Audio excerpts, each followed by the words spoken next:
ইন্টারনেটে সার্চ করে Bangabhaban তোষাখানা museum virtual tour এই ওয়েবসাইটে ক্লিক করলেই আপনি চলে আসবেন বঙ্গভবনের ভেতরে অবস্থিত তোষাখানা জাদুঘরের সামনে। উঁচু টিলার উপর অবস্থিত এই দৃষ্টিনন্দন ভবনের নাম মানক হাউস।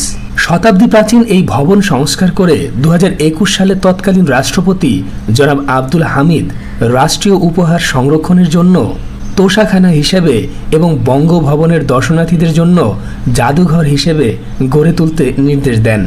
সার্বিক সংস্কার শেষে 2023 সালে এটি উদ্বোধন করেন।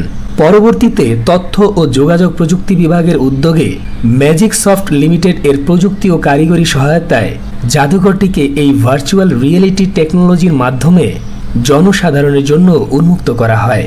এই ভার্চুয়াল ট্যুর এর মাধ্যমে 360 ডিগ্রি অ্যাঙ্গেলে সবকিছু ঘুরে ঘুরে দেখা যাবে।